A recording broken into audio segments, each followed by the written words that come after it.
Hello. Hello. Hello. Hello. Welcome to the Two Film Introverts podcast.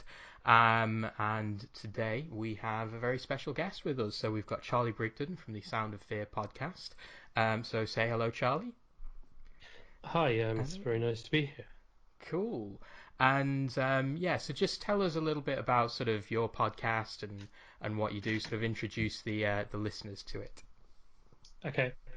My podcast, The Sound of Fear, is a documentary style podcast that put you off about the music of horror films.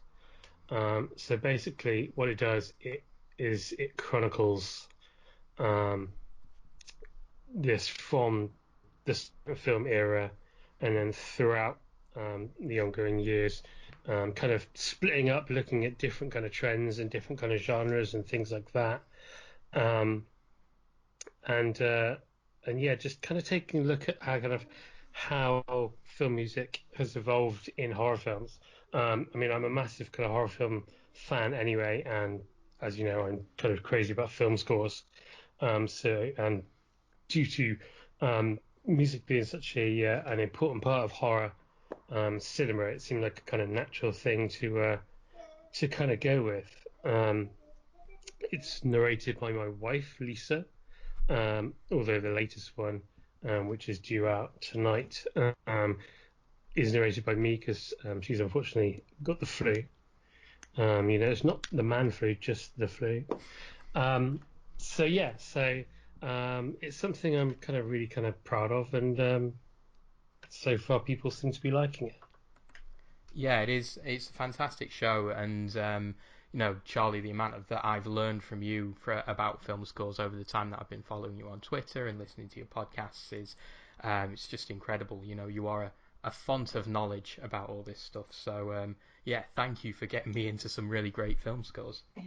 I totally agree. I've been listening to the podcast myself and it's excellent. It's absolutely fascinating to hear about the music because you don't often hear about that in any other aspect of horror films.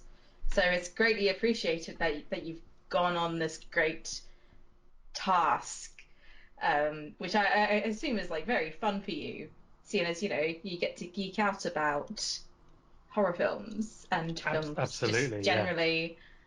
Yeah. Um, okay. Moving on. We've got an icebreaker Ooh. coming up today. We've been wanting to do icebreakers for a while on this podcast, but we thought it would be better if we had like more than two people here with us. So what we've done is that we have put down two truths and a lie. And on the document that we have that we share, we have hidden them behind a black background color so we can't see what the other person has put down. So who would like to go first with their two truths and a lie? I nominate not me. I'll bite the bullet then. Okay, so yeah, I'll go first with mine. I just need to remember them first of all, so I'll just try.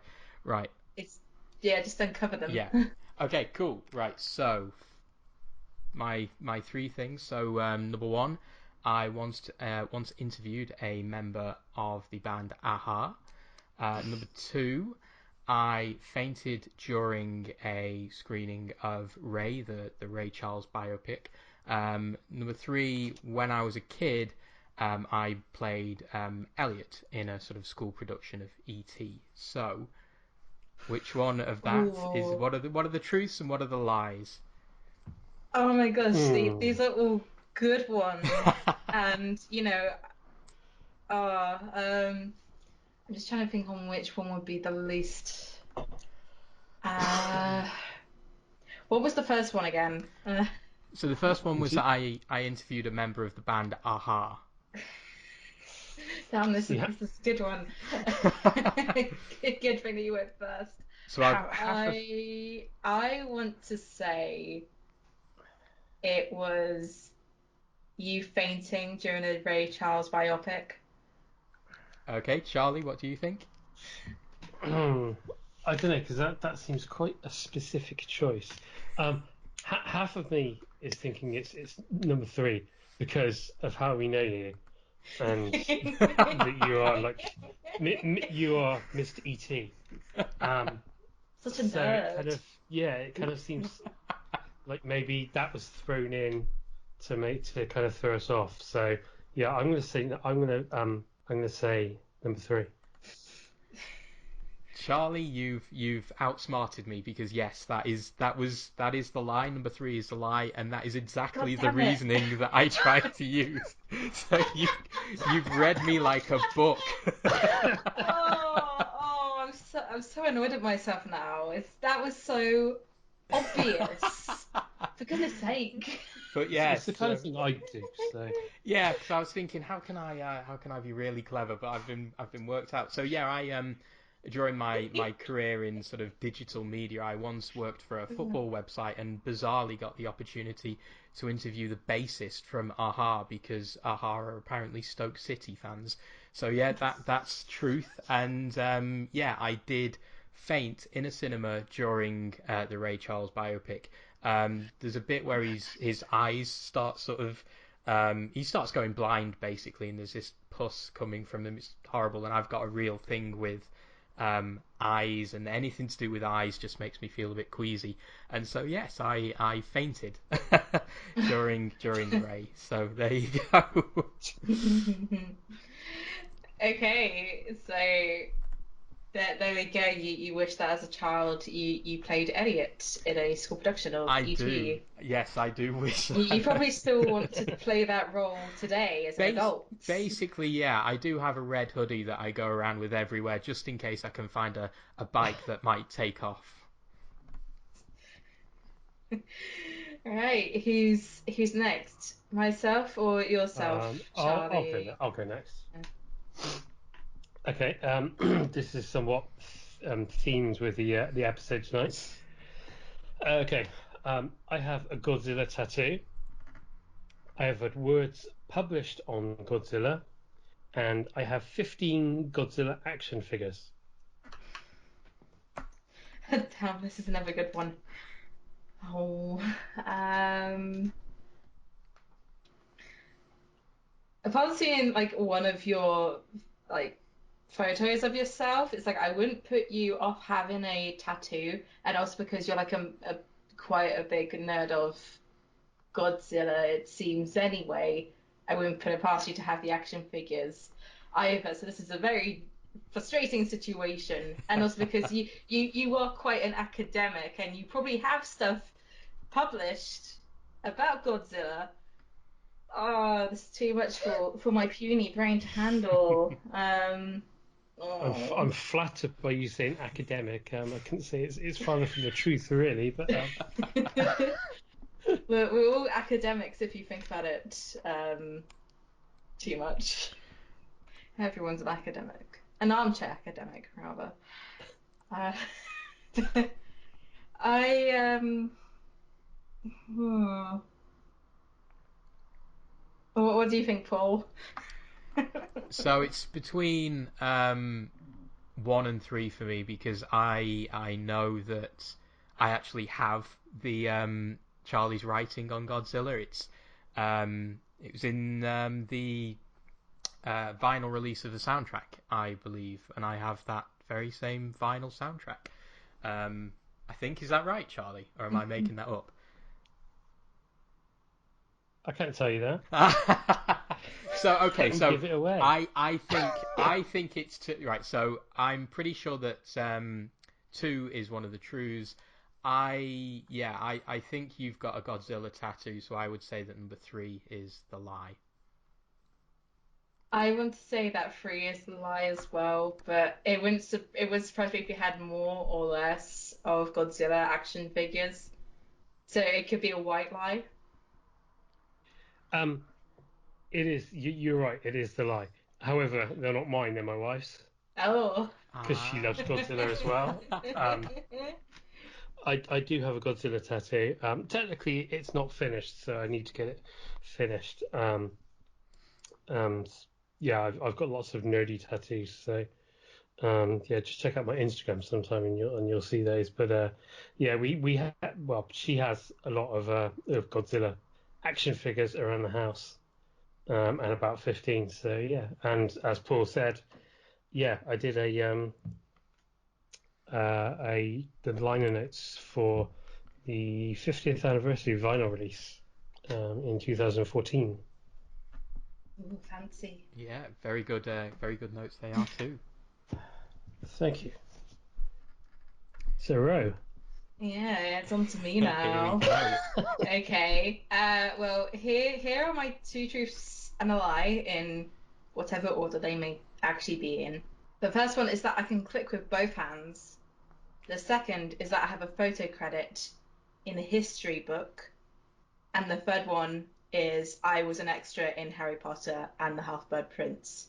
What do you think, boys? Oh, see, this is another good one as well. What history book? Can't tell you that. Maybe true, maybe false. See, I can see that being true. I think because where you're based is quite rich with history, so I can see you having taken a picture and it being published, and because there's lots of history down there. But equally, you're just a stone's throw away from London and around near where they shot Harry Potter, so I can see having a part in that as well. But I think I would have heard of that. I've followed you for a while now. That sounds so weird when you take that away from social media. I've followed you for a while now, Ro. I have followed you on Twitter for a while now. I think he said he was following you on the day you were supposed to be in Harry Potter. I Harry Potter. I was there, Ro. I saw it happen. Okay, go on. What do you guys think then? Ooh. What are the truths and what is the lie? Paul knows you better than I do, so I'll go with the number 3. Right, I'm gonna go for 3 being the lie. Yeah. Yeah. Is it? Oh, you guys, you've got it completely right. Yeah, Hey! I wasn't, but it's actually a white lie. See, I did audition to be an extra in Harry Potter and the Half-Blood Prince, but I wasn't accepted because I looked too normal.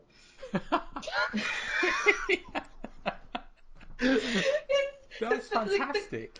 the context behind it is that I actually did a part-time class at Red Roost Theatre School in Maidenhead, which is where Kate Winslet went to, as well as quite a fair few other famous British actresses. So I think the woman who played Tracy Beaker, I believe she went there, perhaps. I could be completely wrong. I think I am. And Joanne Froggatt, who was in Downton Abbey. I can click with both hands, and I do actually have a photo credit in a history book. That book is about Richard III, and it was published by the Folio Society, and the photo is from my old Flickr account, which I can't access anymore. But the photo isn't from like the area that I'm in or from London. It's actually from Warwick Castle because I actually lived up in Leamington Spa for quite a while, a few years back. So yeah, it's in there. I can't remember exactly which page, but yeah, it got shortlisted and added in, and then it got delivered to me, and I thought, hang on, why do I have this book? I don't remember buying it. So I sent a message to the Photo Society, like, yeah, we sent it to you because your photo's in it. I was like, oh yeah.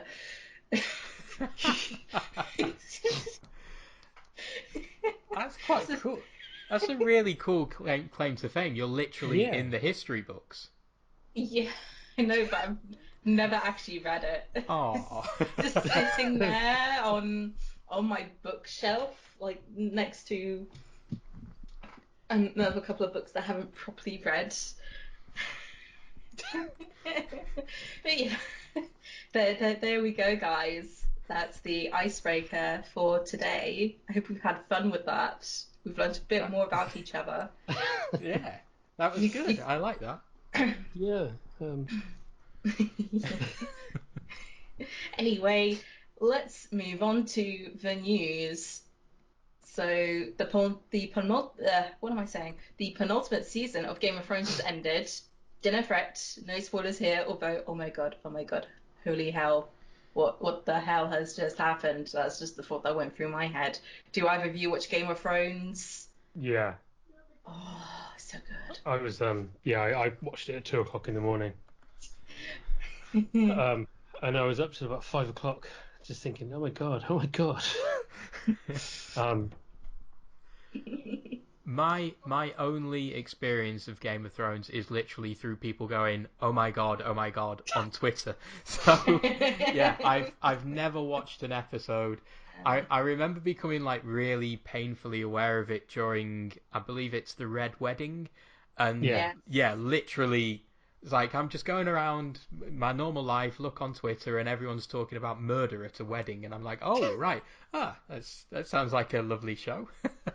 But yeah, it's one of those things that I must really catch up on because I've not seen a single episode of it.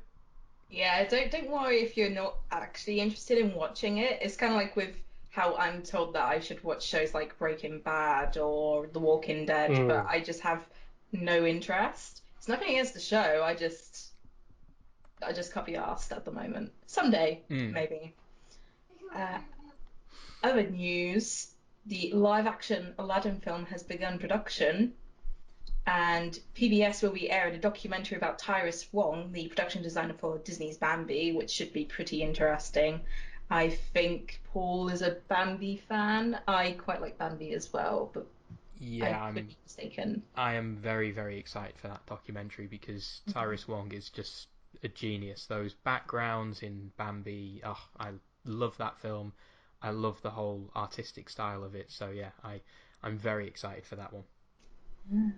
And BoJack Horseman is returning to Netflix with season 3 on September the 8th. Don't know whether that applies to us in the UK. It probably will, but I will probably either binge watch it all in one go or download it before I go on holiday. So we'll see. And in deaf news, horror director Tobe Hooper has passed away. He directed Texas Chainsaw Massacre and Poltergeist, I believe. hmm Yep. Yeah. And so did comedian Jerry Lewis. Like he didn't direct those films, but he died sometime in the last week. And whilst his work is great, his attitude towards women as comedians wasn't. And him giving that opinion is what put me off watching his stuff. Because, oh, that sort of opinion, no thanks. Yeah, very sort of very antiquated in his mm, view, and yeah, I mean there was that infamous. I think it was the Hollywood Reporter interview from a couple of years ago, or maybe just last year, where he just answers every question with no or don't care, or he just blocked every single question. He seemed yeah a good comedian and a sort of an interesting character, let's say. Yeah, I wonder if they will ever get out a copy of The Clown Who Cried, because there's only one copy of it and it sits up on one of his shelves. And that's yeah, a I guess very it's kind of infamous film in itself. I mean, it's I haven't looked much into it other than that David Schneider did a mini documentary about it ages ago um as part of something into like Jewish culture and stuff. I could be completely mistaken. But yeah, yes. there you go. It's always interesting. By the way, I'm a huge fan of Toby Hooper and the Texas Chainsaw Massacre, so that was quite a bad death for me. But in terms of um, this kind of thing where people die, artists die, and they leave these things behind that they had shelved for whatever reason, and kind of like wondering what happens with them after. Um, I know that one thing that people are possibly kind of thinking about is George Lucas, and when he passes, whether or not they'll finally release the original Star Wars trilogy. But yeah, I know with Stanley Kubrick, his estate is like watertight still. I'm very sort of split on it when it comes to things like that, because in one respect, I sort of think, respect the wishes of the artist, and if the artist didn't want it out there for public consumption for whatever reason, that has to be respected. But there's also in me that sense of it's sort of a historical artifact, and it's quite interesting to see it. I mean, with the George Lucas example, I love George Lucas. Part of me just wishes he'd released those original Star Wars films as they were at the cinema back in the 70s and 80s, because they are vital historical artifacts, and it's always a tricky balancing act. Right. So, shall we move on to what we've been watching? Has anyone been watching anything interesting recently besides research for this particular podcast topic? I watched so what did I watch? I watched An American Tail the other day. So yeah, bringing Spielberg into things again. God damn it, Paul. God damn it! But yeah, I mean, I love that film. It was a film I watched repeatedly as a kid. But I also watched the Lego Batman movie quite recently, Sunday actually, for the first time since the cinema, and I genuinely think you can make a claim for that being one of the best Batman films for all its irreverence and silliness. I think it says a lot about Batman and the way that the Batman persona and all his coolness is viewed by certainly a hardcore of Batman fans. I genuinely think it's one of the most interesting Batman films that's ever been made, and it's got a load of stupid jokes in there, which makes it even better. I need to actually watch the Lego Batman movie. I wanted to go see it when it came out, but then I just got not bothered about it. And it's so weird though, because I was all over the Lego movie. In fact, I even wrote a quarter of an essay about it. I can't remember the exacts of why I wrote about it, but I did get Chris Pratt's name wrong. I put him down as Chris Pine. But yeah, I need to get around to watching it at some point. My boyfriend is still surprised that I haven't seen it yet. It's good fun. It's good fun. What I've been watching is just Doctor Who again. Yeah, I've pretty much just fallen back into it now. I'm back to being totally in love with it and looking up all the contacts and all that sort of stuff. So I've been watching both classic and new episodes. I have forgiven Eleven's tenure, I have to say. It's been like such a strange thing really for me, because I grew up with Doctor Who like just as I became a teenager. So it was there pretty much entirely through my teenagehood, and then I just broke away from it, and then I started kicking myself when I realized, oh, Peter Capaldi's run is actually really good. And today I've managed to watch two classic episodes, The Two Doctors, the sixth and second Doctor, as well as Dragonfire with the seventh Doctor, Mel and Ace. And they're both pretty decent episodes, I would say. And I did watch the Terror of the Autumns episode where the Master came in with the third Doctor. So yeah, I'm back into Doctor Who now. God help us all. Cool. I haven't really watched anything in full. I think the last thing I watched in full was the Ray Harryhausen film, The Three Worlds of Gulliver, which is an excellent film, but more for Bernard Herrmann's score on that one, which is amazing. But speaking about Doctor Who, when I was doing my research for the latest episode of the podcast, which is on science fiction horror,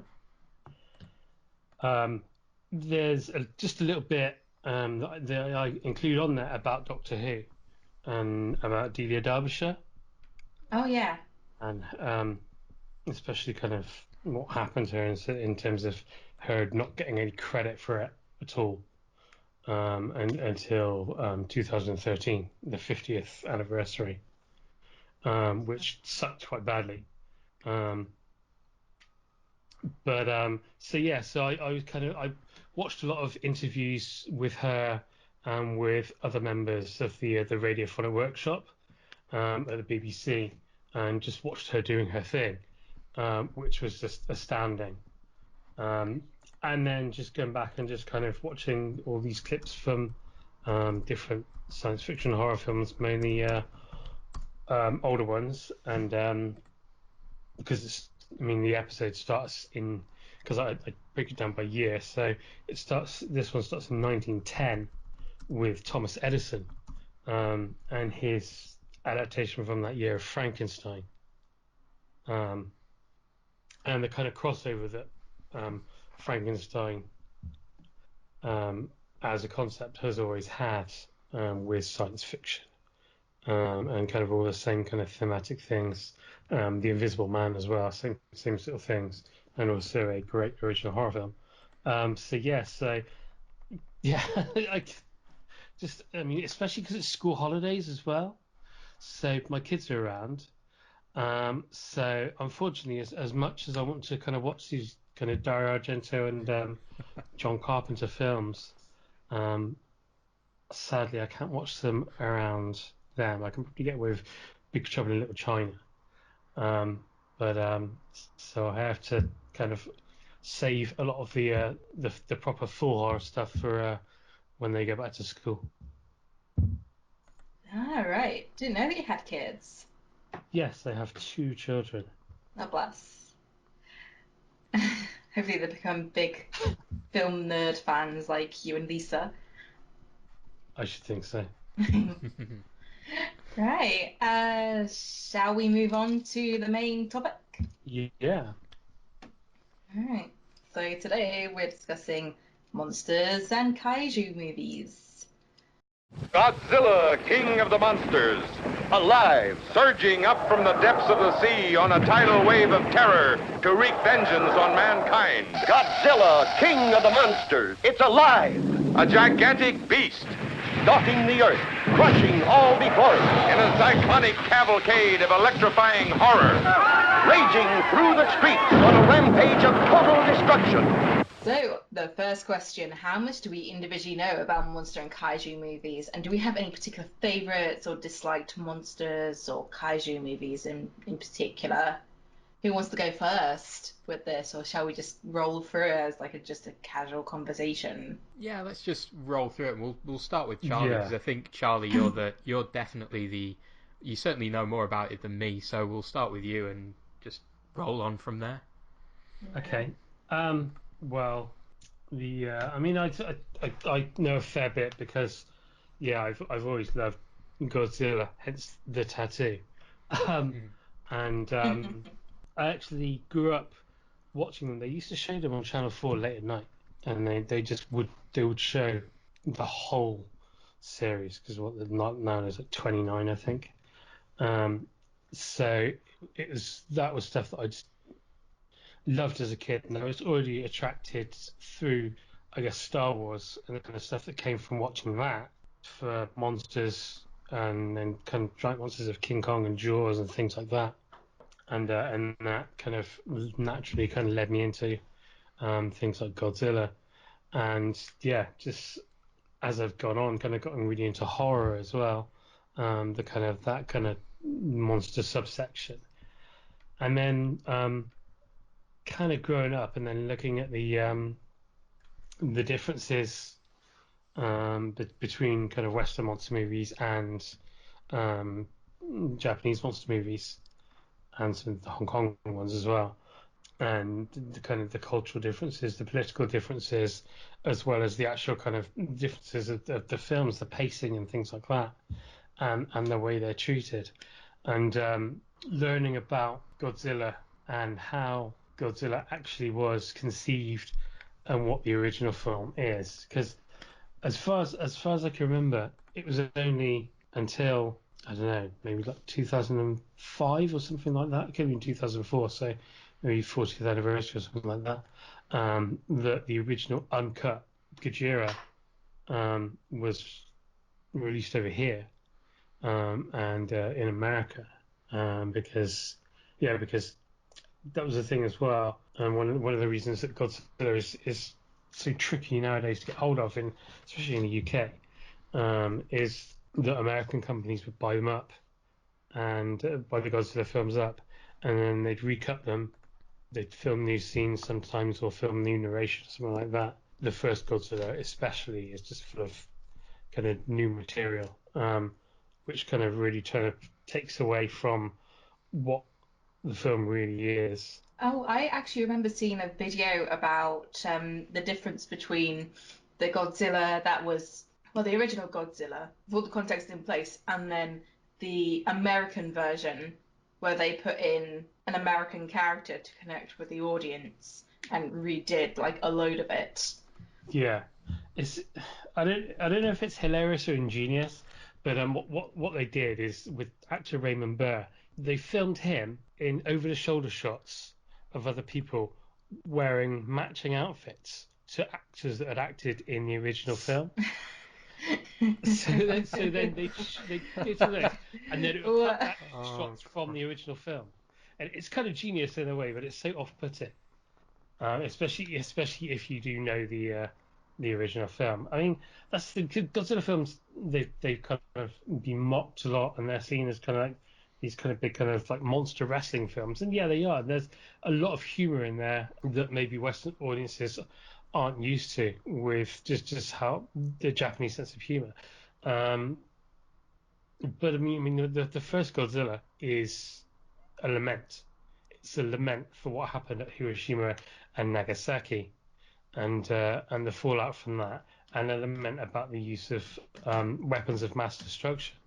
And because of obviously what's happening now, I mean, just yesterday, North Korea decided to fire a missile towards Japan, which set off warnings in Hokkaido, and kind of stuff that's been happening recently as well. And the whole thing with Saddam and weapons of mass destruction is this film never doesn't seem relevant, and it's so Yeah. powerful and it's so amazingly put together. So yeah, I mean, while I love the monster wrestling and I love everything, and I love Mothra and I love Rodan and all those guys and Mecha Godzilla and just all the craziness of it, it's just at the top of that pile will always be that Godzilla, and that's why I consider it the greatest monster movie ever made, and I put it above King Kong. And I think that is what really struck me when I first watched that original Godzilla, because I'd come to it thinking, as you say, Charlie, it's just big monster wrestling. I came at it with a completely it's just big silly fun, and when I first watched that original film, you put it beautifully there. It's a lament. It really is desperately sad, tragic, um, terrifying in its way, because like you say, it doesn't stop being relevant. There's always some threat of, whether it's nuclear annihilation or not. There's always this perpetual threat that we seem to live in of doom and gloom, and Godzilla sort of remains this great allegory about all that. And it really struck me just how sad it was, because I think I came to it as well from from seeing not just the American remake, the '98 remake, but the animated series that followed that. Yeah. I So, remember that series. yeah, and oh dear, yeah, it's like not only my sort of introduction to Godzilla was not just a crap remake, but the crap animated series of a crap remake. That's how bad it was. And yeah, and I came to that, and it's remarkable, and it just doesn't stop being a masterpiece. It's probably one of the greatest films of all time, I'd say. Well, what you two have just said is pretty much our third question about how do monsters and kaiju connect to real world events and fears. What I know about monster and kaiju movies is not a lot really. I'm kind of like a casual outsider when it comes to that kind of stuff. I've seen some of the original Godzilla, but mostly what's ingrained in my mind is the Godzilla from the 90s because that's what I grew up with. Because I am a 90s child. And obviously the Ray Harryhausen giant monsters who do seem to be like American parallels to Godzilla and Mothra, so on and so forth, as well as, the Kaiju from Pacific Rim. So I'm quite limited, but I'm very interested generally about monster and kaiju movies. I would like to extend my knowledge and viewing, basically. I don't really have any particular favorites or dislikes monsters or kaiju movies. Other than I am very fond of the Redrosaurus from 20,000 Fathoms and 20 Million Miles' Ymir as well. And I just find them to be both fascinating, really, in their own way. And also, they're stop motion. Hey. Absolutely. But it's funny. I mean, the beast from 20,000 Fathoms was quite a big influence on Godzilla. Anything it kind of coming from the water and coming in there, and then around. I mean, because that was what 1953, I think, and 1954 was Them, which is kind of considered the first kind of big giant bug film. And that again, it came from similar events, which was when they were testing the atomic bomb in New Mexico. Oh yeah. In the desert there. So then is all about giant ants that have grown massive because of this radiation in the Arizona desert, and them kind of rampaging around. And then from that kind of, there was all these things like you had all these other ones, like there was the giant scorpion and the some, I can't remember what it's called, the giant mantis. There's the giant claw. There's Earth versus the spider. There's one called Tarantula, which is a really amazing film. Actually, it's one of my favourites. And that kind of, again, it's the kind of, it's the paranoia of the atomic age, and this kind of thought that once the atomic bombs have been set off and once the atomic age had come and nuclear fusion was here, everything would become nuclear. Yeah. And this idea of kind of scientists meddling and everything.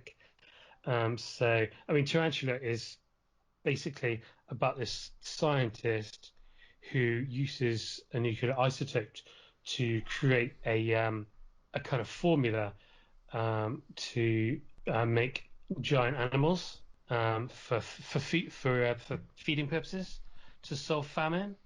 And this is where it gets weird because kind of you go to his lab and it's really cool because the effects are really fun and they hardly use any models or anything, so it's sort of like superimposed animals and stuff, and he's got like giant rabbits and things and guinea pigs and stuff, and then he's got a giant tarantula in his lab in this giant box, and you're kind of thinking, okay, fair enough, I can see guinea pigs, they probably feed a few families, rabbits, tarantula, why?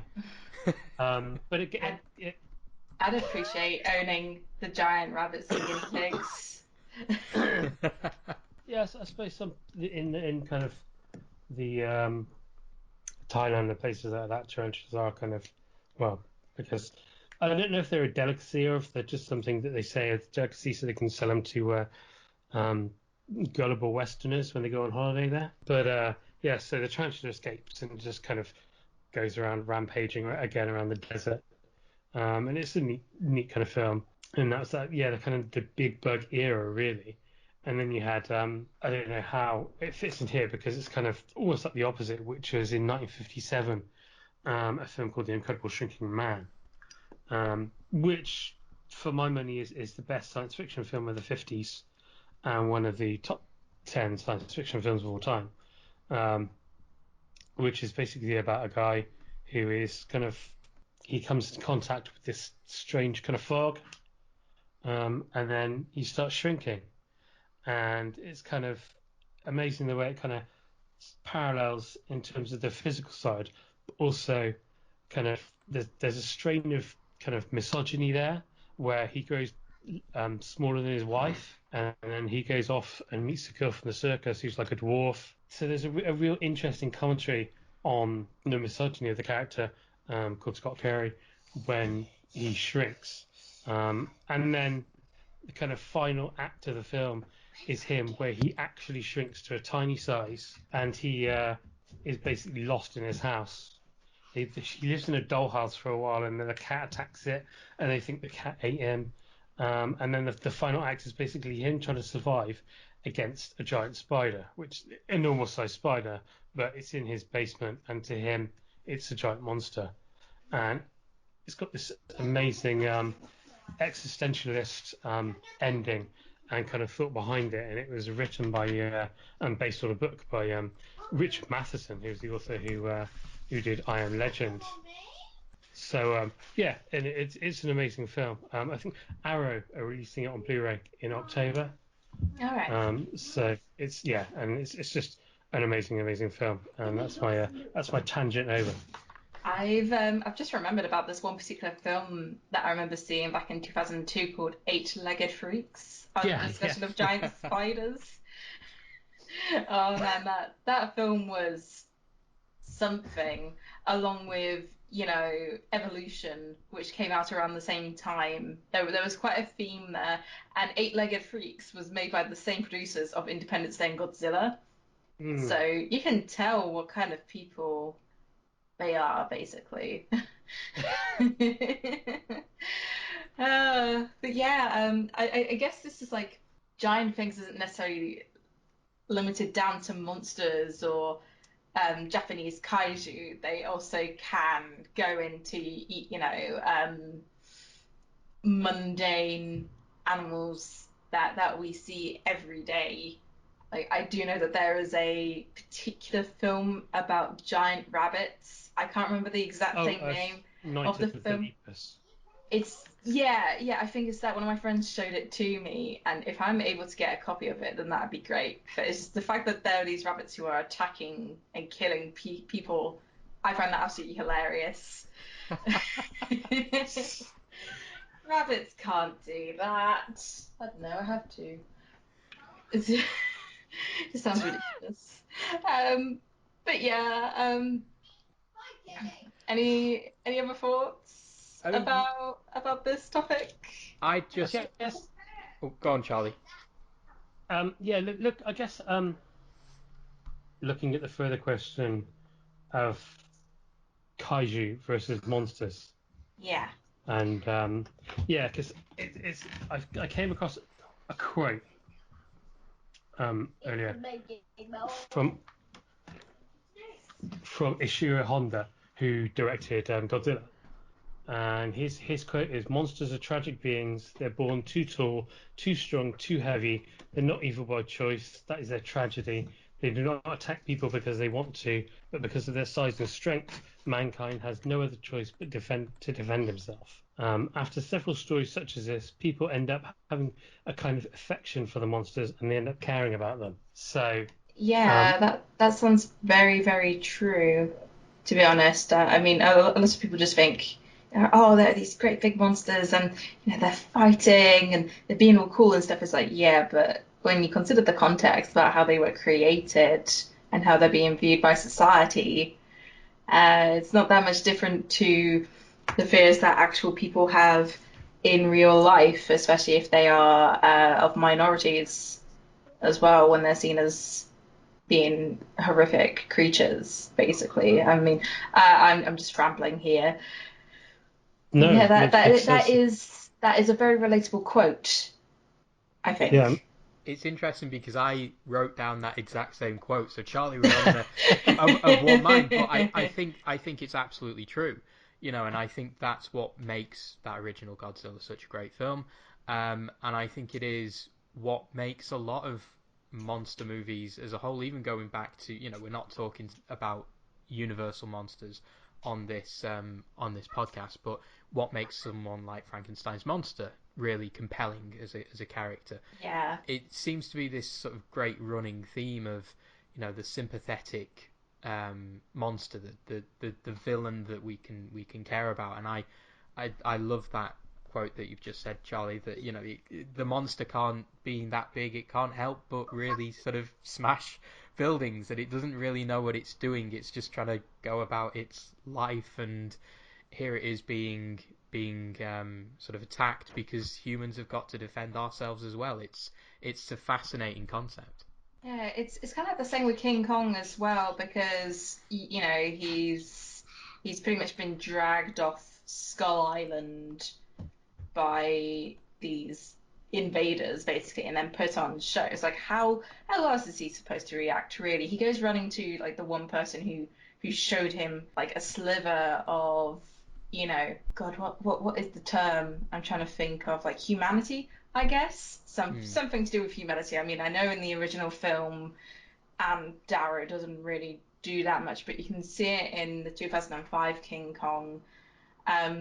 Not, I mean, Kong Skull Island is an interesting one to discuss, but we'll get onto that later. I think that's one or two of you may have reservations about Kong Skull Island, but yes, that sort of thought does extend out to King Kong, with like how they're treated by humanity, basically, and being as completely alien to like everything else because they don't know how to act or what to expect. They're just as scared as us, more scared than us, rather.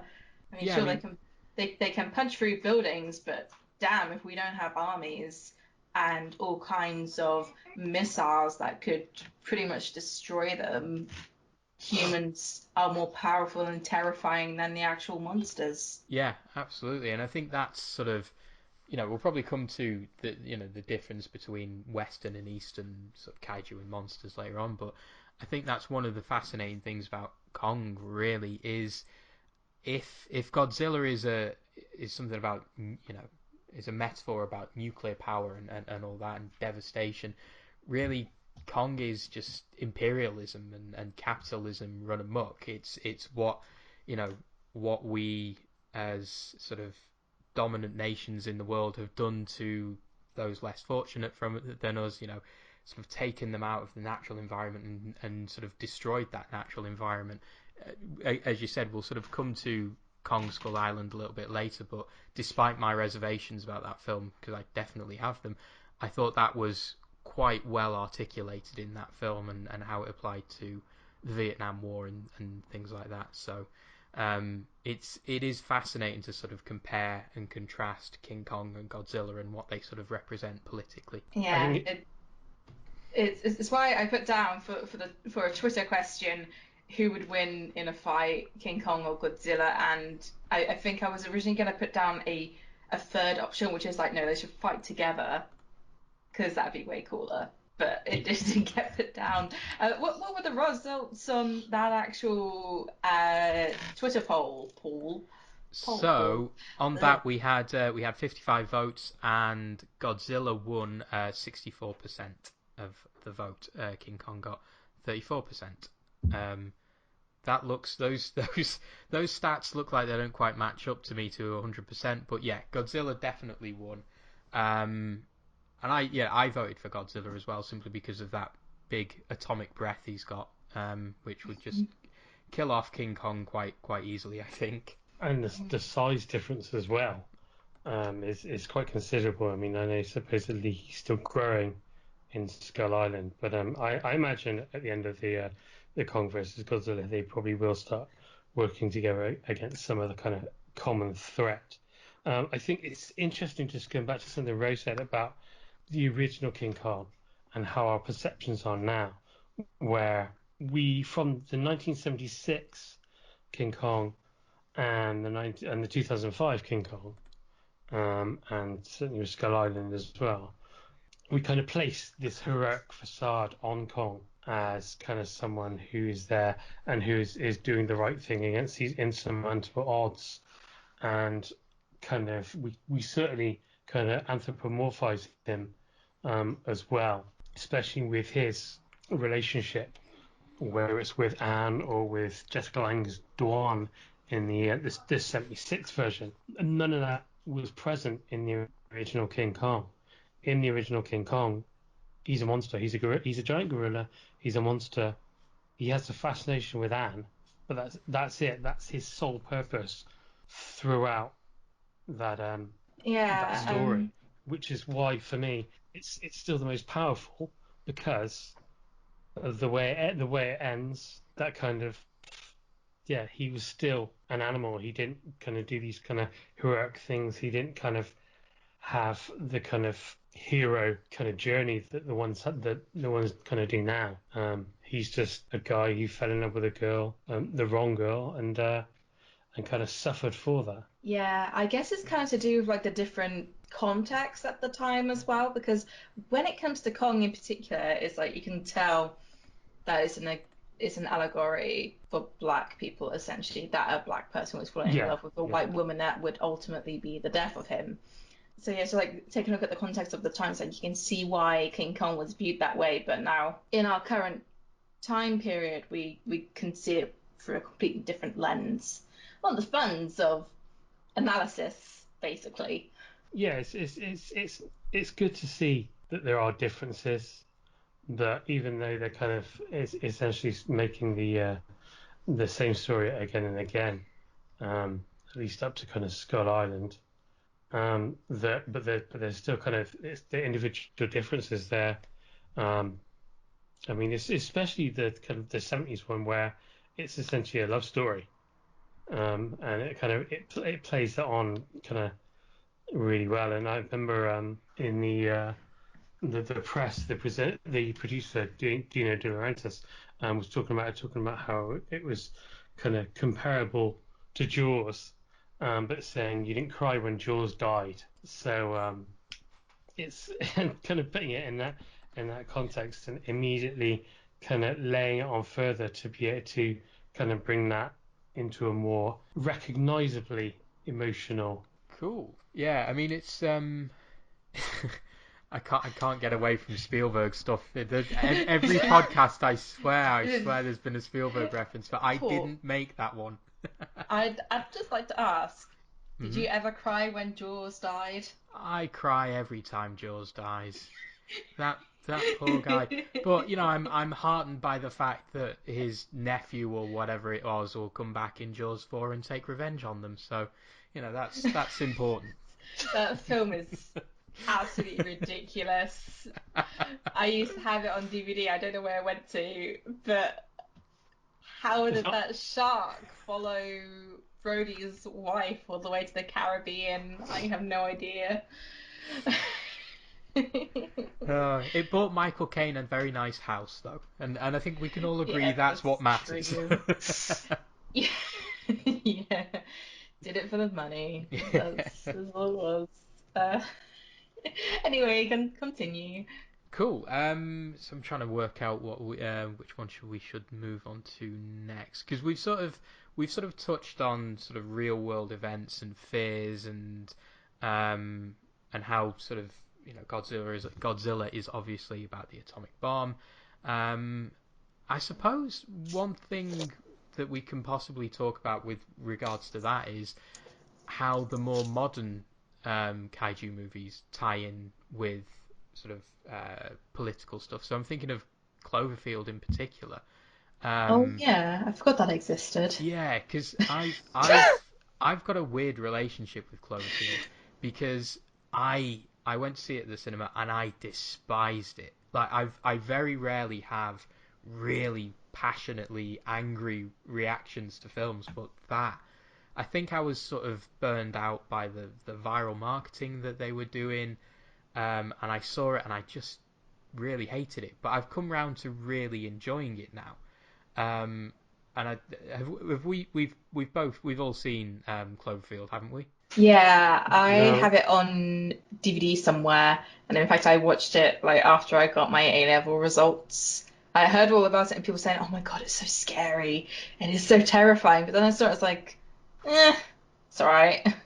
I moved on with my life. It's I, interest. Go on, Charlie. Sorry. sorry, I've seen bits, but I've never actually seen the whole thing. Ah, right. You're not missing out. Yeah, I mean, what I'll do, because there is a moment in there with Lizzie Kaplan's character that genuinely disturbs me every time. I won't spoil it, but it's just, ugh, really creeps me out. And what I think there's an element of that, but there's obviously sort of terrorist element of Cloverfield. I think in the Gareth Edwards Godzilla, you sort of have the idea of nature rising up against man, and sort of nature being at the end of it a sort of ally of man. Sort of certainly that's the way I read it anyway. That Godzilla was this massive force of nature that sort of comes to defend us in a way. So I suppose what I'm trying to get to here is, do we read these still as atomic subtexts or not? Anyone want to take that? Well, I think with Godzilla, it's impossible not to, because I mean his whole the kind of, and this is something, and I'll kind of for you go into a bit of Spielberg as well. War of the Worlds. The way in War of the Worlds, the noise the tripods make Yeah. is, to me, kind of very similar to Godzilla's roar. So you have the roar of Godzilla and those gigantic footsteps that really kind of and kind of how you're What? I like how you had to physically do that. yeah. Sorry, I don't think my hamster likes me now. Oh, hamster. I didn't even know you had a hamster. Oh, I've got a menagerie of pets in this house. Um, Tell us and later about. yes. Um, but so and kind of the way that and the atomic breath thing as well mimics the atomic bomb, the sound of it, the the kind of the power of it, and the kind of the way it causes its destruction, really, and that's how, and so right down to, I mean, the atomic breath is obviously an obvious thing for that. So, because did they say that in Godzilla that now they were setting off the bombs to destroy it, or something along those lines, rather than creating it? Yeah, in the Yeah, in the 2014 one. Yeah, yeah, yeah. There's that whole the credit sequence where it is, yeah, yeah, they are attacking Godzilla to try and get rid of yeah, Godzilla. Yeah. yeah. I suppose either way. I mean, yeah, because, and this is something that again is really relevant at the moment with Death Note, that's just come out. Oh yeah. And about when a foreign property is remade into an American film, especially when it's something. I haven't read Death Note. I haven't read the anime, the manga, or I haven't seen the anime, and I haven't I've seen the new I've seen the anime, but I haven't read the manga, and I one. don't really want to watch the American remake. Because I mean, from what I've heard, is that in terms of how, and it's the same with Godzilla, how absolutely intrinsically connected it is to Japanese identity and folklore. And I mean, as I said, I don't know how Death Note exactly came keys into that. I've only kind of read that people have said that, but obviously, Godzilla is basically cinematic therapy, especially since, because from what I can understand, there's kind of like so much kind of silence around even talking about it after it happened, and kind of there's this huge kind of state of mourning. But I mean, it was only, it was what, 1945 when the bombs were dropped, and then Godzilla came out in 1954. So that's 9 years, not even 10 years after something like that to happen. So for something like that, that is so much based on one country's experience, to then be kind of translated over to an audience to a Western audience, and then kind of going from there, how people even try and do that, and whether they're successful in doing that. I mean, I think that the 2014 Godzilla was, I think, because they kind of expanded it to make it something from a bit more kind of folklore, but still keeping the general idea that we shouldn't be doing these kind of things, shouldn't be using these kind of weapons, and this is kind of what nature is going to throw back at us, as it were.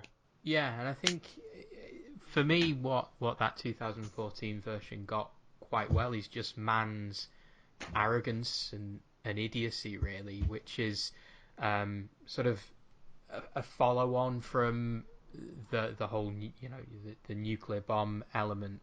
That, if the nuclear bomb sort of represents man gaining so much power that it can do so much damage, that the 2014 Godzilla sort of puts us back in our place in a way, and it sort of says that we don't have that much power, that we are very, very small in comparison with nature's giant humongousness, to put it in a really crap way. That it really is this sense of we are tiny, and I think that's what, again, despite my reservations about the film, the Kong Skull Island got quite well. I thought the best parts of that were, for example, the part where Kong fights with the big squid thing and ends up just killing it and eating it like it's some noodles. This sense of scale, really, and man's tininess in comparison with that scale. So, Ro, what do you think of what do you think of man's inhumanity and nature's grandeur? I find it to be absolutely disgusting, to be honest. So, seeing these sorts of films, I guess, is quite cathartic towards that, if I'm using the word correctly. I'm not sure. Yeah, it's kind of one of the reasons why I liked Kong Skull Island so much. I don't remember enough about the 2014 Godzilla, maybe because I wasn't like too into it, but I really liked Skull Island, basically. I have like the opposite opinion. Because with that, we see, this group of explorers, scientists, whatnot, and businessmen basically go out to get King Kong, who is at that point, a legend. There have been whispers about him and this project going on, and they know something about, Godzilla as well and other major monsters that we're aware of, and who are all going to culminate together in one big movie, essentially, like the Avengers, but with monsters. And what I liked about Skull Island is that it showed that, even if they do have this equipment, even if they do have like this massive plan out, they aren't going to get what they want whatsoever. No matter how hard they try and how much they ruin the environment, basically, they're going to be against something that they can't comprehend. And that's what I find fascinating, really. And plus the fact that, Kong is really just like a child, basically. I mean, he's supposed to be bigger than Peter Jackson's Kong. Yeah. But he's still growing, and when you see the remnants of his parents, you're like, holy this could these guys would completely destroy America. But the people on the expedition, they don't pay attention anyway, and instead they get sucked into this massive adventure involving those weird Skull Island creatures.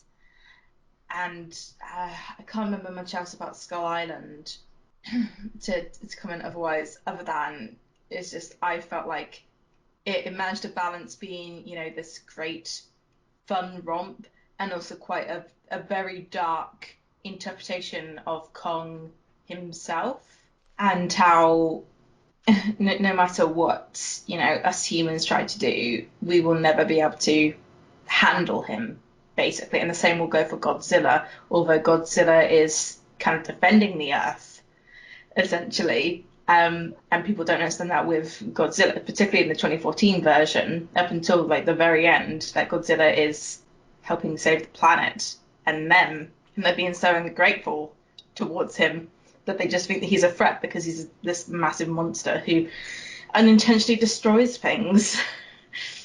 And again, that goes back to the quote that we had earlier on, that that is this sense of these monsters can't help but destroying things. I mean, one scene that I did love without any reservations in Kong Skull Island is towards the end. So a spoiler warning for anyone who hasn't seen it. But they're all trying to escape from the big sort of bad monsters on Skull Island, and one of the guys says, you guys go, you guys get clear, I'll distract this big monster. And then the monster literally just comes up and thwacks him out of the way. And it's funny, and it's brutally nihilistic. It's just the most...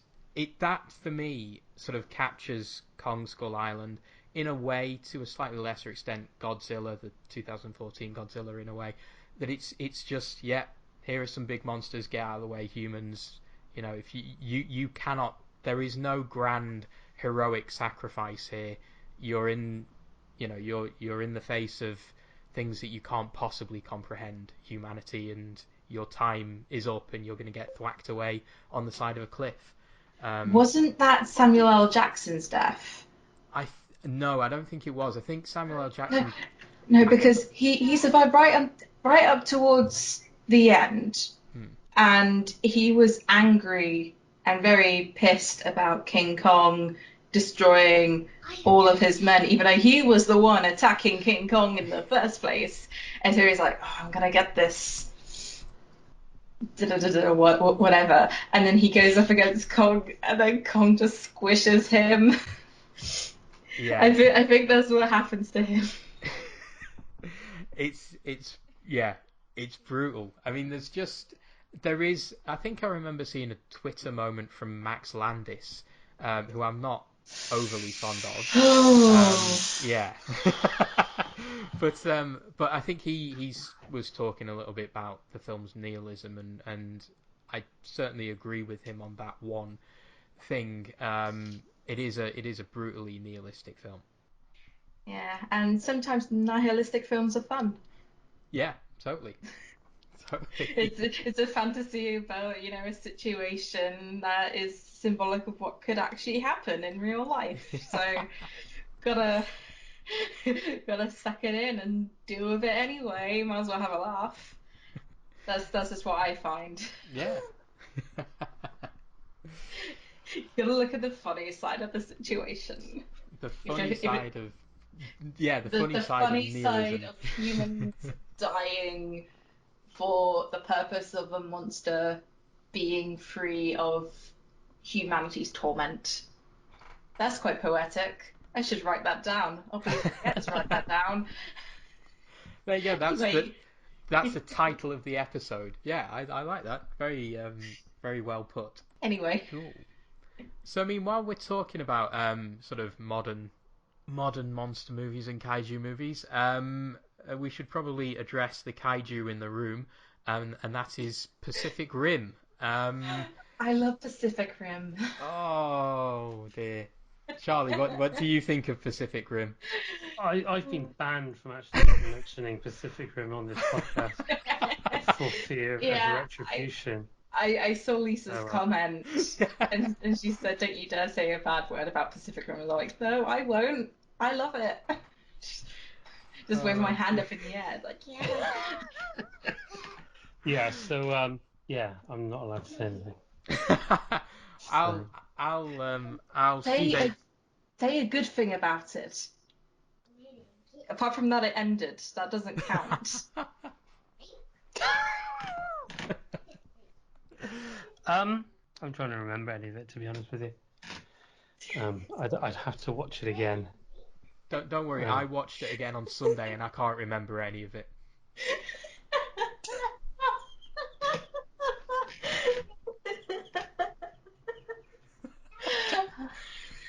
Of all the Guillermo del Toro films to forget, it's one about giant kaiju. I mean, I know like Crimson. God, I can't remember his name now. Crimson something or Crimson other. Peak. Yeah, Crimson Peak. I know that's quite forgettable, but ooh. But I like that film as well. Can anyone remember anything about Pacific Rim? Well, Well, he's go on. sorry. I thought one thing was interesting is how its philosophy is quite different to his normal, where he is generally going from his other films on the side of the monsters. Mm. He's very much like Tim Burton in that way, where he sides with those monsters. And you look at stuff like Pan's Labyrinth and things like that, and Hellboy as well.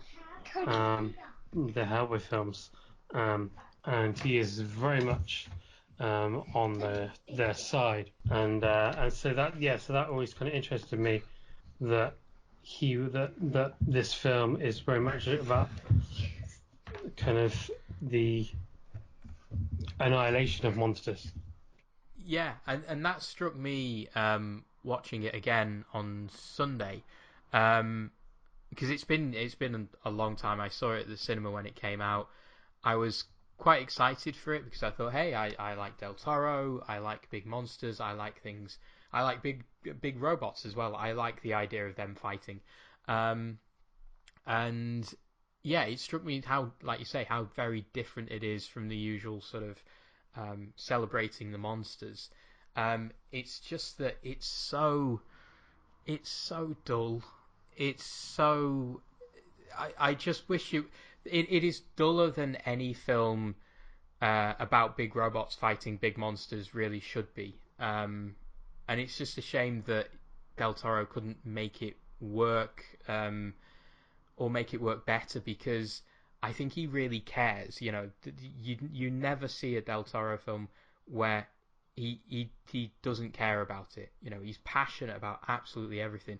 And I loved the idea he had where it was about, I think I remember him talking about that it is a bit of a fairy tale, that it is this idea of, you've got to have two pilots in these big robots because, if we can work together, then we can overcome anything. And I love the purity of that idea.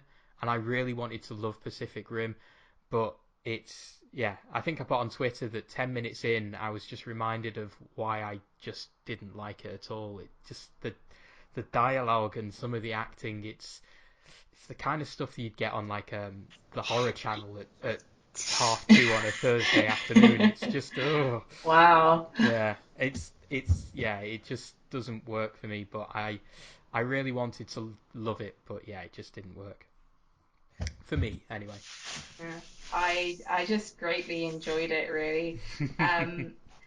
It was Charlie Hunnam who played the main protagonist, wasn't it? Yes, He yeah, was it is. okay in it, but I would have loved to have known more about Idris Elba's daughter character in it.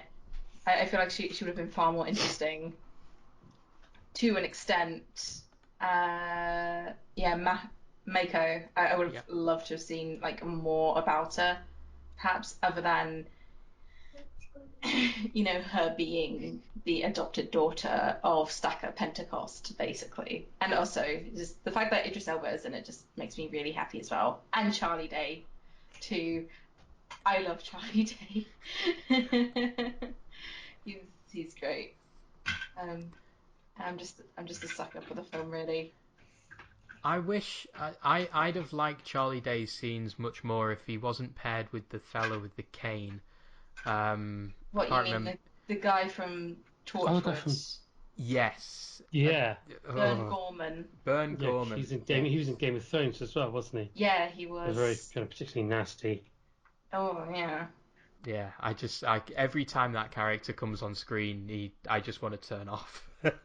But what's great about Charlie Day and Bern Gorman is that Bern Gorman was also in the same episode of It's Always Sunny in Philadelphia as Charlie Day, like right after they had done Pacific Rim.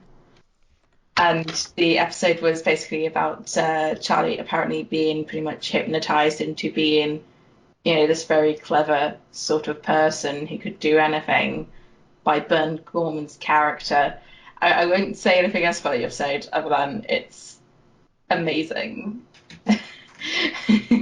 Oh, I've got to admit, I'm a big softie for stuff like that because I just kind of quite like it when two Yeah. actors obviously get along with each other and think, let's work again, let's work together again, and that's Yeah, that's quite nice. Yeah. it's just that particular episode. Just watch it, regardless of however much of It's Always Sunny in Philadelphia you've already seen. Mm. Have you guys ever seen a film called Robot Jocks? What? I haven't. No, what's that? Robot Okay, Jocks. Robot Jocks is essentially along the same lines as Pacific Rim. So it has these guys that pilot these giant robots. It came out in 1990, directed by a guy called Stuart Gordon, who is famous for doing films like Reanimator and things like that. Yeah, Very famous love that film. genre director. And you'll love this. It had stop motion in it. Yes. Because I remember seeing this as a kid and renting it from the video shop. And they had this, and they had another film called Arena, which was, now that I think of it, possibly a bit more of a rip-off of the Star Trek episode than I recognised at the time. And Arena, for anyone that doesn't know, is the episode of Star Trek where Captain Kirk is marooned on a planet with a lizard-esque creature called the Gorn, and they have to fight out their differences. So what Arena was basically Gladiator, but with monsters and humans. So maybe a bit like what we've seen from Thor Ragnarok. But yeah, so it's really interesting to kind of see Pacific Rim and kind of think about this film from my childhood that I saw that was very, very similar in concepts to that. And it's quite an interesting film, so I'm going to seek out again. So I think everyone should as well. Yeah, I'll definitely note them down to watch in the future, but I'll probably forget that they exist. Yeah. Not intentionally, but it just happens. You need a film book. You need one. I used to have one. I don't have it at the moment. Where it was more for soundtracks and anything. Because I'm so forgetful. My brain is just so full of useless knowledge about Star Wars and Star Trek and things like that. That it just kind of absorbs information and then just kicks it out when I need it. So I used to carry around this little flip-top, tiny black notepad.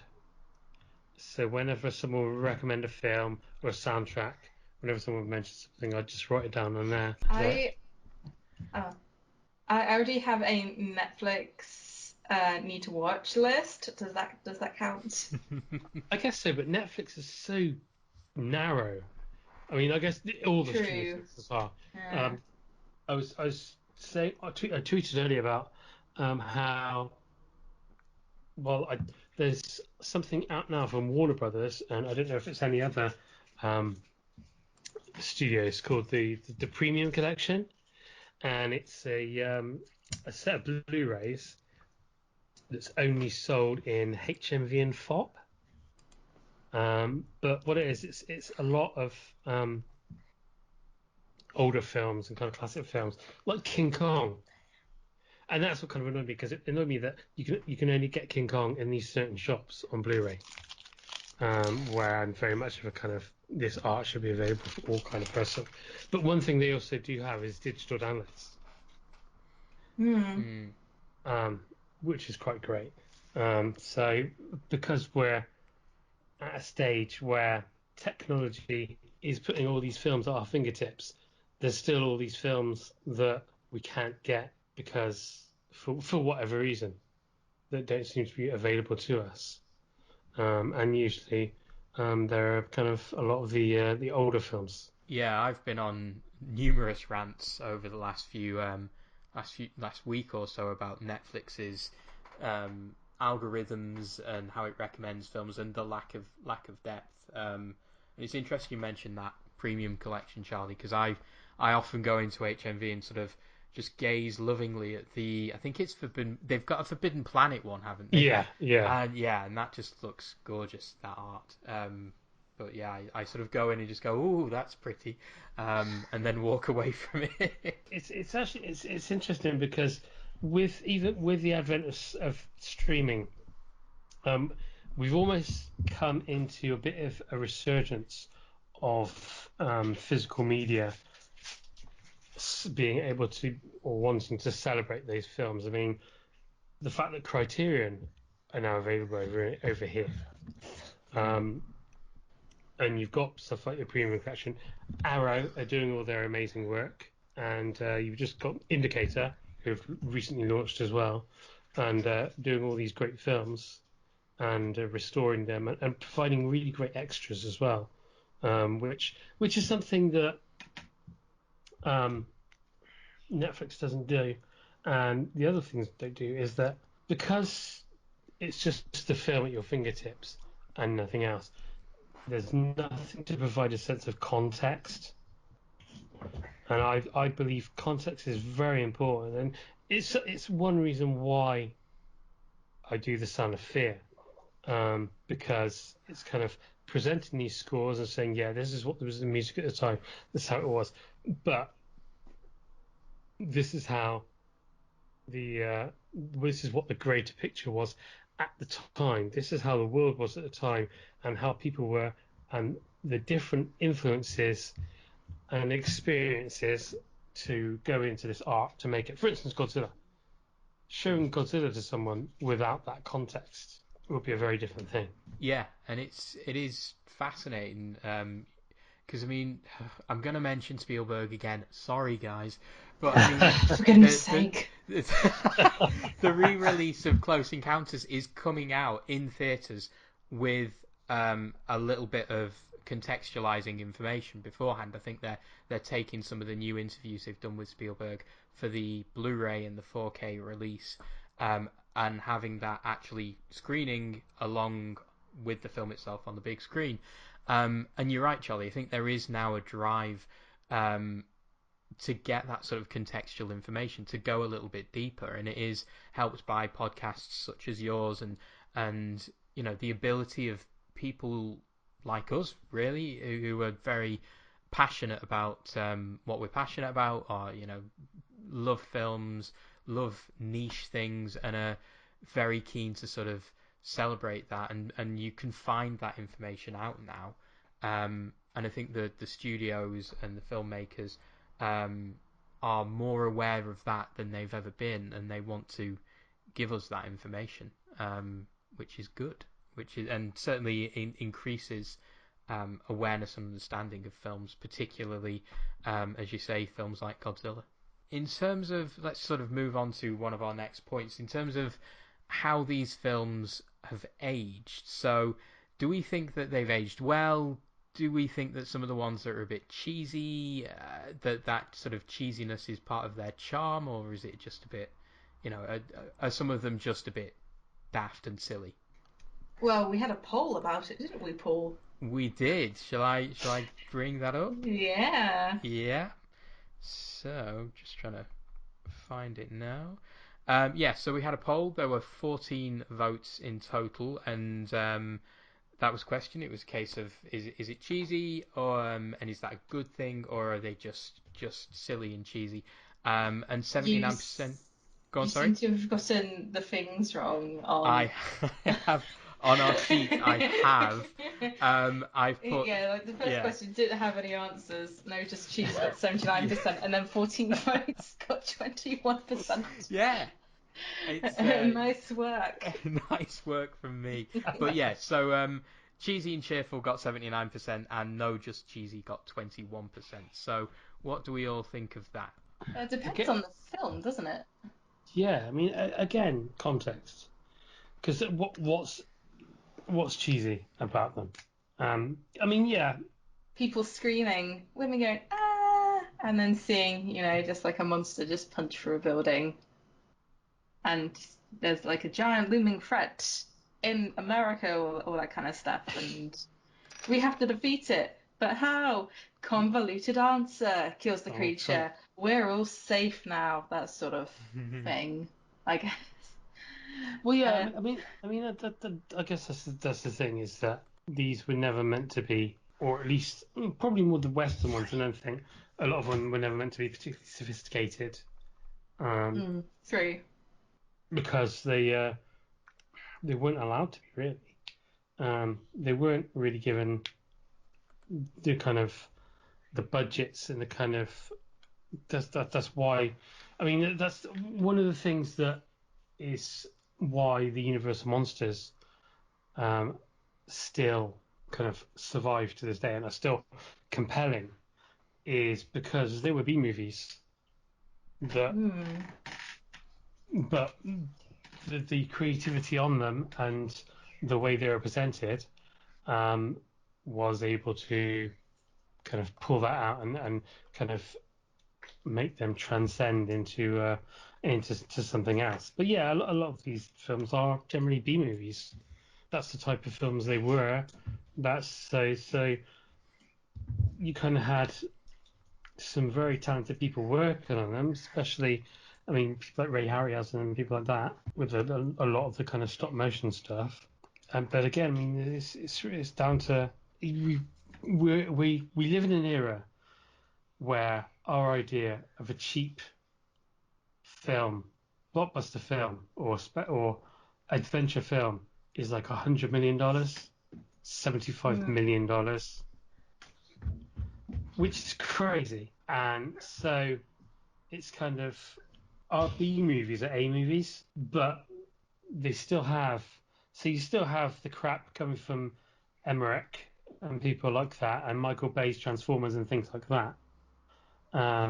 But while their characterizations and their scripts and whatnot are all kind of real kind of B-movie stuff, their production values and the resources given to them are kind of what back in the day would have been given to Gone with the Wind. Yeah, that's very true. Also one of my favorite films. Really? Ban it then.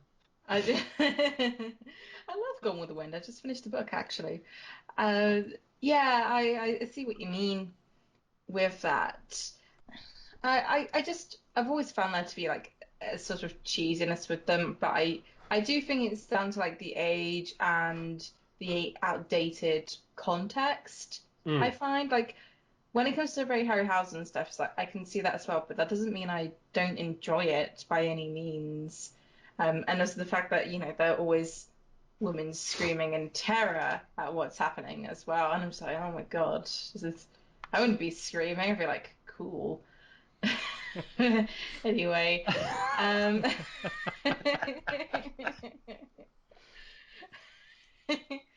yeah, I guess it's kind of got that that belief about it as well, and why monster and kaiju films aren't seen as high art, I guess, and why they're seen more as B movies that you would just catch on a midnight run on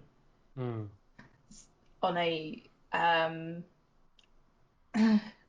on God, what is the term? Like a not so well known TV channel, like horror or sci-fi, basically. That's the sort of thing that you can imagine being on there alongside stuff like a shark with like 5 heads or something, which is something that I actually saw on TV several weeks ago.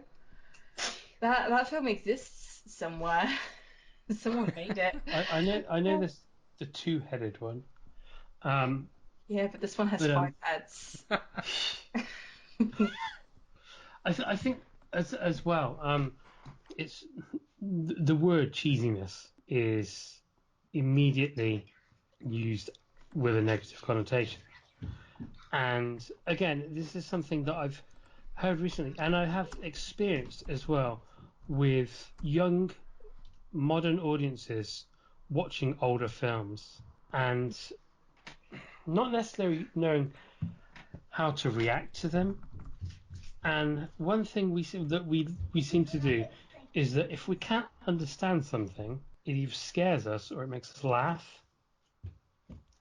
Yeah, that's true. I mean, this is kind of unrelated but back when I was studying film in college, I was asked by someone who was in the year above me what kind of films I like, and I mentioned that I just recently watched Sunset Boulevard probably for the first time, and she said, "Oh, is that in black and white?" And I said, "Yeah."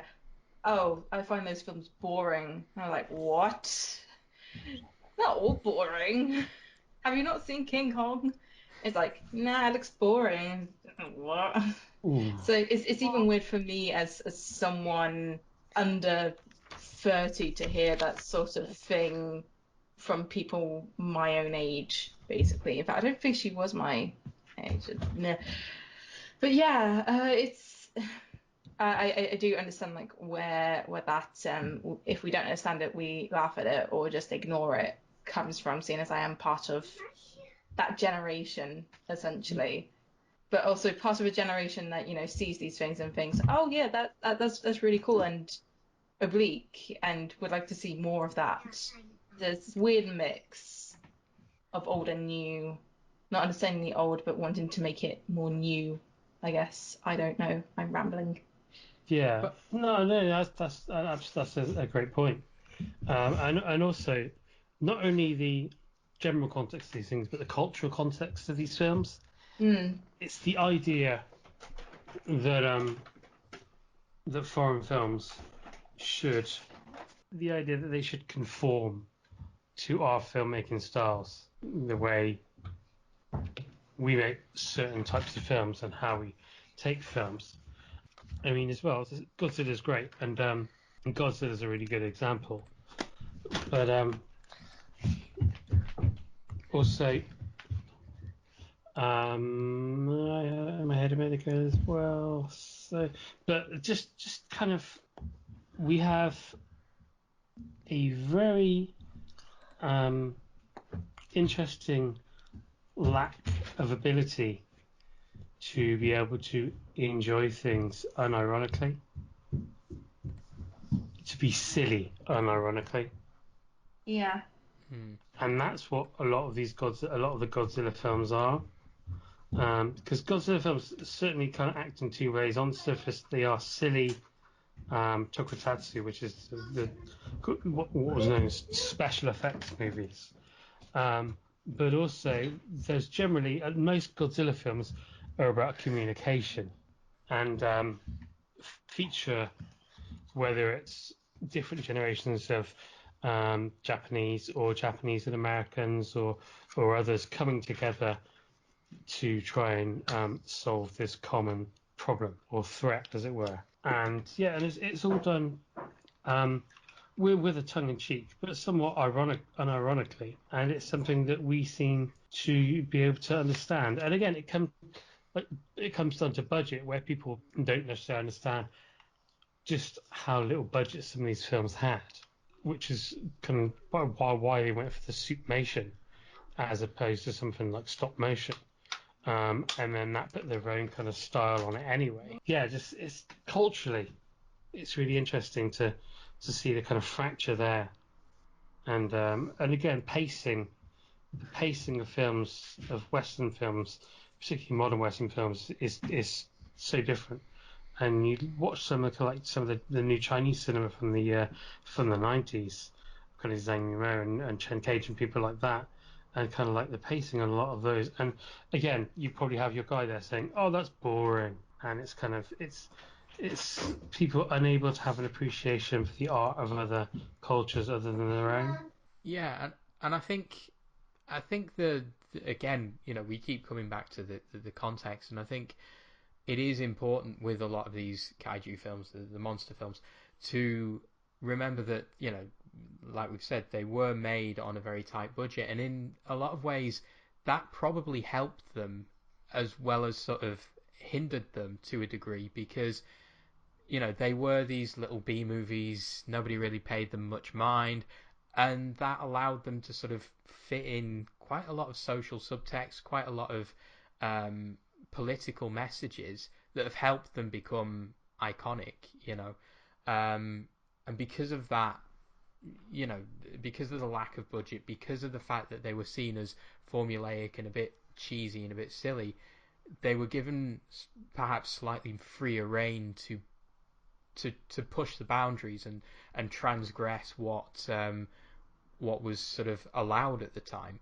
And in terms of the cheesiness, I think Patty Jenkins, at the time Wonder Woman was released, put it really beautifully when she was asked by the New York Times. She was asked, "Oh, this might be a cheesy question, but what do you want people to take away from this movie?" And she said that cheesy is banned in my world. I'm tired of being told that sincerity is something we've got to be afraid of. And that quote, I think, went around Twitter quite a lot a few months ago, and I think that's absolutely true. We do seem to be afraid of cheesiness and sincerity and saying something from the heart in a way, because we all want to be ironic and detached, and it's a real shame. And I think just in terms of, again, that cheesiness, I think things like the Beastie Boys video for Intergalactic, which is genius and fantastic, but I don't think that's helped kaiju movies and monster movies smashing things, because we've become so accustomed to them being mocked by pop culture that, again, it's the context's been removed and it's just a bit of a joke because of the perceived cheesiness.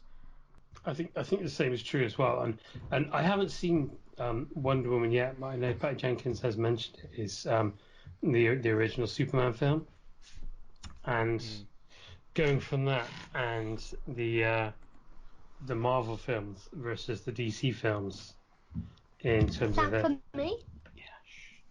in terms of their tone, and where the DC films all seem to be very kind of, well, before Wonder Woman anyway, very kind of nihilistic and but very opposite from the Marvel kind of spirit. And there's stuff like Thor, the first Thor film. There's that moment where he becomes the worthy thing by going up and speaking to Loki through the destroyer, and then it kills him, and then he turns into Thor. And that moment is such a kind of lovely moment that I can see kind of people thinking, "Oh, that's so cheesy," because it's heartfelt and because it's honest, and what people kind of see as old-fashioned. Yeah, and I agree. Yeah, we've become so scared of that, really. I love that idea that you said before, that what we don't understand we're either afraid of or we laugh at. It's I think that's true, and I think I would love to see a bit more sincerity and cheesiness back in films. So let's just find the next one. So yeah, I think we've actually ticked off a lot of our sort of main talking points. Yeah. So I suppose I suppose we'll just sort of wrap up sort of final thoughts if we're all in agreement with that. Yeah. I mean, so even Charlie's kid agreed. Yeah. Yay! Yeah. Or maybe that was the hamster or one of the spiders. Yeah, because so we have, let me see, coming up. Obviously we've had Skull Island. So we'll have Godzilla 2, and then Kong versus Godzilla. It's weird to watch a King Kong film where he actually survives, unless you watch King Kong Lives, where he has the heart transplant. Have you seen that film? No, but I'm intrigued by it. So King Kong Lives is the sequel to the 1976 remake. So that film ended, as the original did, with him lying on the smashed pavement outside the World Trade Center, dying, Wow. but apparently not, because so King Kong Lives, which I think came out in 1986, is pretty much more of a kaiju film, to be honest with you. It begins with that moment of him supposedly dying, and then has the credit sequence over what is basically them giving him a blood transfusion and a new heart. And it's amazing because there's basically, you've got Kong lying down in this facility, and you've got all these guys walking around in this facility with white coats on and moving around this gigantic robot heart that they put in. But they find out that they need more of a blood transfusion than they can do. So it just so happens that this guy is in like Borneo or somewhere like that, and meets up with a female Kong, and I bet you can imagine from there what happens. My goodness. Is this is that the one with Linda Hamilton in it? Yeah, it is. Yeah, Yeah. Oh wow. Yeah. yeah. And the bad guy, the evil military guy is the older cop from Beverly Hills Cop, of the pair. Not what is his name? There's two cops that have to follow him about. I haven't seen those films for so long. You've got Judge Reinhold, and then you've got the other guy, and it's the other guy. Ah, I know the one you mean. Yeah. Yeah, and again, it's kind of it's all suitmation, which is quite cool. I mean, that's the thing about the 1976 King Kong, is that they spent a lot of money making a full size animatronic Kong that was basically a kind of way of lying to the press. So it didn't really do a lot, and I think it was only in a couple of shots. And what was actually in the film is Rick Baker in his own ape suit. Really? Doing things. Yeah, Wow. Hmm. that's one of the things. I mean, it's not a great film, but there are some things like about the film, and one of those is Rick Baker doing that. I mean, Toho as well. They did a couple of King Kong films back in the day. I mean, they originally did King Kong versus Godzilla, and they did another one called King Kong Escapes, where you had a robot version of Kong as well that fought. Yeah, but then again, they also did they also had a Frankenstein one as well, where they had a giant Frankenstein monster Really? fighting a monster called Baragon. Frankenstein conquers the world, I think it was. Wow, I have to give that a look. That sounds bizarre but brilliant. I am all about seeing like a giant Frankenstein's monster, to be honest. I've just been reading the Monster Movie Wikipedia page, and some of the descriptions here are quite amusing, to be honest. So like the one about Jaws in particular, which, while labelled as a thriller, features a large but by no means unrealistically so great white shark. That's one of my favourite descriptions from here. As well as the success of Jurassic Park and its two sequels made sure that dinosaurs like Tyrannosaurus Rex and Velociraptor established themselves in the public psyche, as if they were there to promote the film themselves with their own social media accounts at the time. I'm still taking umbrage with people. People always seem very nervous about calling Jaws a horror film. I see it as a horror film as well as a monster movie, to be honest. Yeah. But I always see it as being more of like a horror film, to be honest. I think it's the use of the word thriller, which is generally what kind of film snobs use when they don't want to call a horror film a horror. Sorry, sort of the same with Silence of the Lambs to a degree, isn't it? Absolutely, yeah. Silence of the Lambs is a horror. Yeah. I mean, Hannibal Lecter is basically he's that performance and the way Hopkins plays him, and those whole sequences in the insane asylum are straight out of the Carl Laemmle Universal movies. The theatricality there, and he goes around biting people's faces off and kind of stuff like that, and the Buffalo Bill stuff, and it's a horror film. Get over it. Just because it won an Oscar doesn't mean. But anyway. Yeah, that's a discussion for another time. That's yeah. It also puts down Alien as being a monster movie as well, which is very interesting, to be honest. I Yeah, find well, I've never pinned it down as being a monster movie. It's like it's mm, always science fiction horror, kind of yeah, like yeah, the. Well, I know that the Thing isn't really a monster movie, but sometimes it's like I can't really call it. It's both science fiction and horror. It straddles the two yeah. really weirdly. The same with Tremors, actually. Mm. Tremors is a good film that I can definitely call it a monster movie, although Yeah. it's also a comedy. I guess I mean I would see Alien as a monster movie, but I kind of it's such a kind of vague term. And is it a monster movie simply because it's got a monster in it? What kind of monster is it? I mean, I think Alien and the Thing as well are so successful because they straddle those lines between science fiction and horror. And I guess it's again because monster movie to a lot of people might have more of a negative tone or slant than Hmm. is intended, or to other people. If someone says it's a monster movie, I'm like, yeah, it's a monster movie. But other people might be like, oh, it's a monster movie, really? And they can go and watch their paranormal longevity or whatever. Um,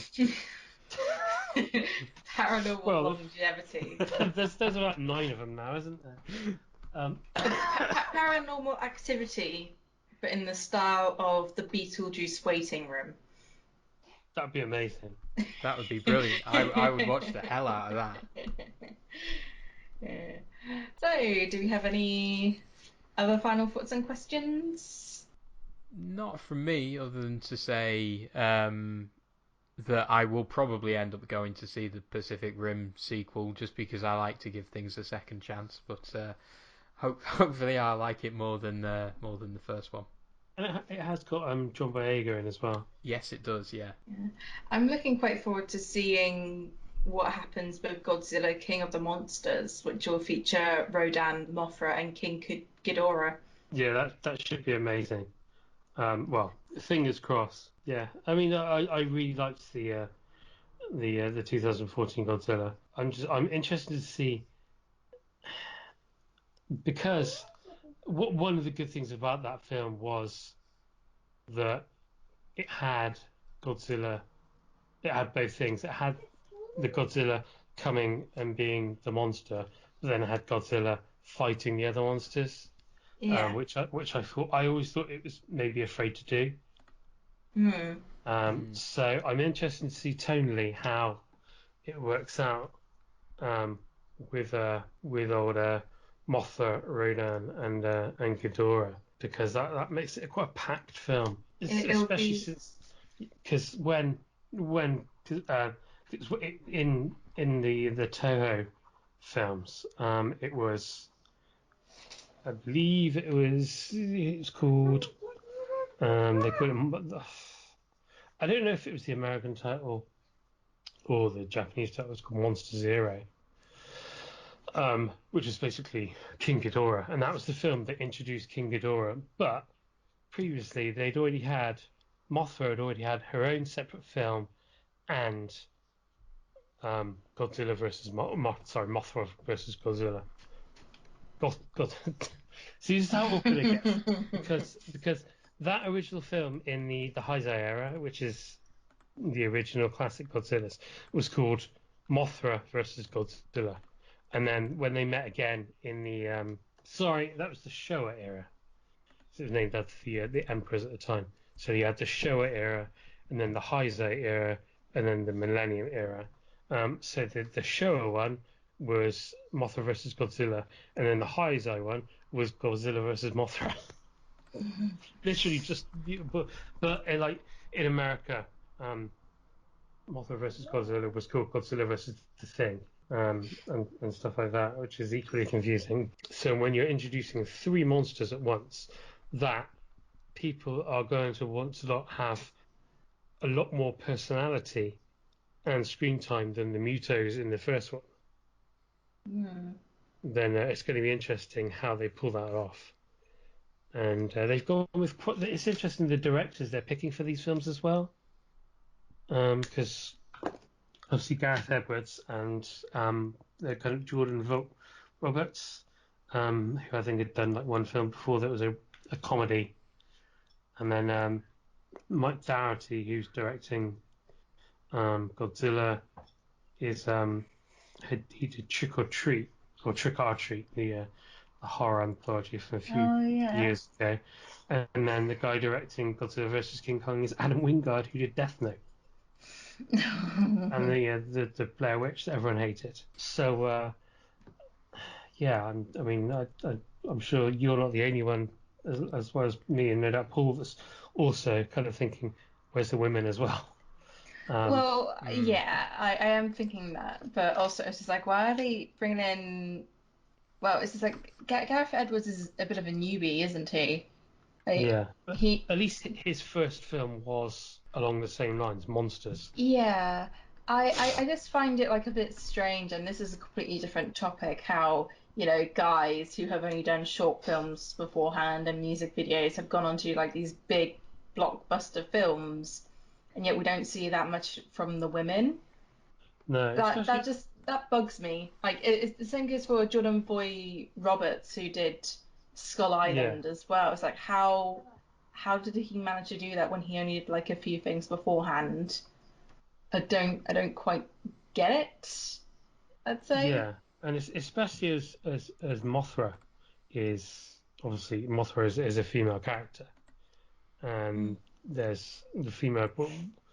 If whether they're going to do the Mothra twins or not, which is again is kind of an intrinsic part, and the idea of Mothra as Earth's kind of protector and the protector of her island, and very much kind of an ecological feminine idea. It's almost like the god Tafiti in Moana. That kind of idea of a very feminine presence, which is wonderful, and I suppose links into the whole kind of Mother Nature and Gaia and things like that. But seeing how that's going to be kind of pulled off by a male director and writer is, on one hand, interesting. On the other hand, maybe concerning. Can agree with those thoughts. Yeah, me too. Me too. Right. Have we finished winding down? Yeah, I think so. Yeah, I think so. Okay. Well, thank you all for listening to this particular podcast. Well, particular podcast. What am I saying? Thank you for listening to our podcast, listeners. Now, you guys are going to be very lucky because we've not only got an episode this week, but an episode this week.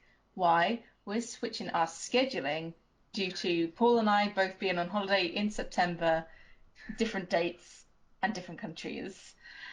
So the next episode we'll be recording on the 5th, and then the date after that will be the 19th. And the next episode is going to be all about the adventures of Tintin. So the comics, animated series, and the Spielberg film, which means Paul gets the geek out. All about Yay! that quiffy-haired boy reporter and his most valuable player, dog Snowy. So that'll be very interesting. Considering how we've both had like different ways of falling into Tintin, haven't we? Yeah, definitely. You more than likely Spielberg, me a stage play. So Wow. more context about that soon. So thank you, Charlie, for being on this particular episode. It's been absolutely great having you on, and we hope to have you here for more episodes, perhaps as another guest host. Absolutely, We'll see. I'd love to. I've had a lot of fun on this, and it's been amazing to talk about Godzilla a lot, which is great. Yes. Because I love Godzilla. I think you've done more talking than us on the entire podcast. Not a bad thing, mind. It's just good to have like an expert among us, and don't deny you that you're flatter not. me, right? And don't deny that you're not an expert. Okay. So yeah, in October we hope to maybe do a couple of Halloween based episodes, more than likely. I think we will be recording on Halloween for one particular date, I think, Paul. Yeah, So we'll I think that's about right, yeah. Unless we move that to a couple of days earlier and then have it released on Halloween. We don't know yet. We'll see. Anyway, thank you for listening. I'm Rowe. I'm Paul. And go on, Charlie.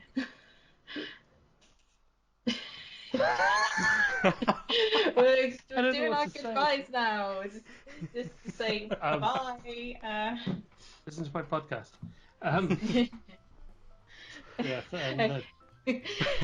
Remember, guys, that you can follow Charlie on at Movie Drone on Twitter. I think that is your Twitter title. Right, yeah.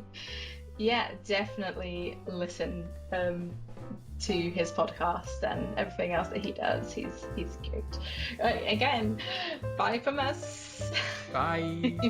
Bye. Bye.